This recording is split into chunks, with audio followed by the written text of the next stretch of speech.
जय गुरु जी। संगत जी, सत्संग स्टार्ट करने से पहले मंत्र जाप करेंगे। सबसे पहले ओम नमः शिवाय, शिव जी सदा सहाय। ओम नमः शिवाय, गुरु जी सदा सहाय। संगत जी, इस सत्संग में जो काफ़ी सारे पार्ट है, एक भक्त की कहानी है। कहानी क्या, वो रियली है सब कुछ। उनका सत्संग है जो मैं इस प्लेटफॉर्म के माध्यम से शेयर कर रही हूँ। तो जो बाकी के 3 पार्ट है, शुरू से जहाँ से उनकी जर्नी स्टार्ट हुई है, वो मैं बता चुकी हूँ। This is the part 4। ये पार्ट 4 है जिसमें मैं उनके आगे का बता रही हूँ कि उनके साथ क्या हुआ। मैंने ये बता दिया कि वो गुरुजी से कैसे जुड़ी, कितना उनको वक्त लगा, फिर कैसे उन्हें कनेक्शन फील हुआ। मैं उस सत्संग के बारे में इस सत्संग में बता रही हूँ कि कैसे उन्हें कनेक्शन फील हुआ गुरुजी से, कब एहसास हुआ, कब वो उन्होंने बड़े मंदिर जाना स्टार्ट हुआ, लेकिन कब एक्चुअल में उन्हें इतनी गहराई महसूस हुई। तो बेसिकली जैसे कि आप सभी को पता तो नहीं होगा, लेकिन जिसने भी इसमें अगर 1-2 पार्ट देखे हों, तो एक स्टूडेंट की कहानी है, एक स्टूडेंट का सत्संग है जो गुरुजी से कैसे जुड़ी है, उसके साथ क्या क्या हुआ, कितनी सारी मुसीबत आई, कितनी सारी उनकी दुश्मनी हुई लोगों से, कैसे वो इतने सारे अंधकार में भी गुरुजी ने उन्हें बाहर निकाला, कितनी सारी मुसीबतों से बचाया, कितनी सारे उन्होंने मतलब वो रेंट पे रहते थे तो कितनी बार उन्हें रूम शिफ्ट करना पड़ा, कितनी बार मतलब रहने के लिए उनको कितना इंतज़ाम करना पड़ा अपना, कितना ज़्यादा स्ट्रगल हुआ सर पे छत ना होने की वजह से। वो सब कुछ मैं आप सभी को बता चुकी हूँ। फाइनेंशियल कंडीशंस के बारे में उनकी मैं बता चुकी हूँ, कैसे गुरुजी ने हेल्प की। अब मैं आपको बताती हूँ कि स्टार्टिंग में गुरु संगत जी, ये आप सभी को नहीं सोचना चाहिए कि हमारे साथ बहुत सारी चीज़ें रॉन्ग हो रही है, गलत हो रही है, गुरुजी है फिर भी गलत हो रही है। गुरुजी मतलब सबके, कई लोग सोचते हैं कि सत्संग सुनते हैं उनके साथ ये अच्छा हो गया, तब सोचते हैं कि हमारे साथ नहीं हुआ, विश्वास डगमगाने लग जाता है। विश्वास सोचते हैं अरे आज ये नहीं है, तो हम ज़्यादातर लोग शॉर्टकट पे बिलीव करते हैं, अरे ये कर लेंगे तो ये हो जाएगा। लेकिन अपने कर्मों को, जो बैड कर्म है उसको नष्ट होने का वेट सब नहीं कर पाते, और जो कि हमें करना चाहिए, क्योंकि वो जब तक वो कर्मा नहीं हटेगा तब तक आपके साथ अच्छा नहीं हो सकता, चाहे आप कितनी भी चीज़ें कर लीजिए। लेकिन आपका मेन फोकस जो होना चाहिए वो कर्मा पे ही होना चाहिए सबसे ज़्यादा। अपना वो कहते हैं ना कि डरना है तो अपने कर्मों से डरिए। भगवान से ना डरने की ज़रूरत है, ना किसी से डरने की ज़रूरत है। कर्मा ही सबसे इम्पोर्टेंट होता है। किसी के बारे में गलत सोचना भी, this is also an bad Karma. मतलब सोचना भी, किस भाव से आप किसके लिए क्या कर रहे हो वो ज़रूरी होता है। मतलब इंसान का भाव ज़रूरी होता है। कहते हैं ना, गुरु जी की सेवा करनी है, किसी इंसान की भी सेवा करनी है। हर इंसान में भगवान बसते हैं,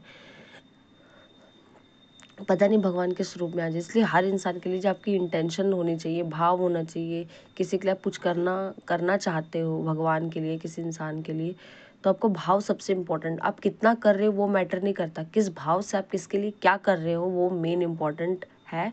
और वही सबसे बड़ा कर्मा है। किस इंटेंशन से आप किसी के लिए कुछ करते भी हो, अच्छा इंटेंशन रखते हो, तो वो भी बैड कर्मा में, गुड कर्मा में काउंटिंग होती है। अच्छे इंटेंशन है, बुरे इंटेंशन है, किसी के बारे में आप क्या सोच रहे हो, क्या राय रखते हो, वो भी आपके कर्मा में काउंट होता है। तो इसलिए सोच समझ के किसी इंसान के बारे में बोलते, किसी की चुगलियाँ नहीं करनी चाहिए। इसलिए किसी के बारे में बुरा इंटेंशन नहीं रखना चाहिए, क्योंकि आपकी इससे नेगेटिविटी आपके पास और खींची चली अट्रैक्ट होती है आपके पास। जब आप किसी के बारे में बुरा बोलते हो, मतलब वो बुरा है फिर भी बोलते हो ना उसके मुँह से भी। आई नो किसी मतलब कंट्रोल नहीं होता, किसी कोई इंसान हमारे साथ इतना बुरा कर, लेकिन फिर भी उसकी नेगेटिविटी हमारे पास आती है।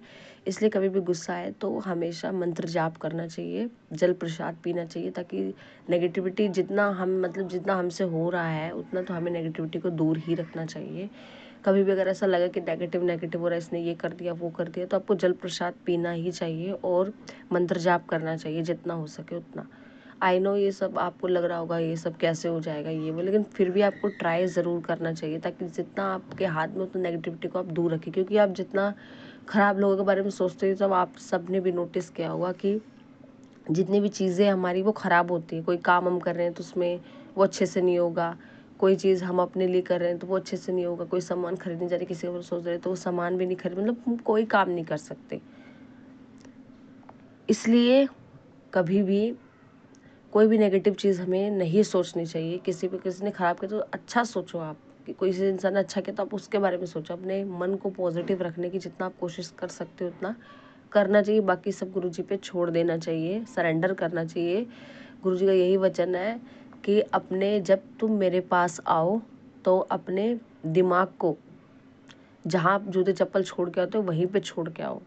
मेरे पास आओ तो दिमाग अपना मत लेके आओ, क्योंकि मेरे पास आने के बाद दिमाग का कोई काम नहीं है। यहाँ पे सिर्फ कनेक्शन का काम है जो गुरुजी से आपको करना है, वो भी दिल से, पूरे मन से। अगर आपको गुरुजी की सेवा करनी है तो पूरे भाव से, श्रद्धा से, विश्वास से, समर्पण से करिए। यही सेवा के लिए सबसे ज़्यादा इम्पॉर्टेंट चीज़ है। सेवा आप तब कर सकते हो जब आपके अंदर भाव हो, समर्पण हो, विश्वास हो, सब कुछ हो।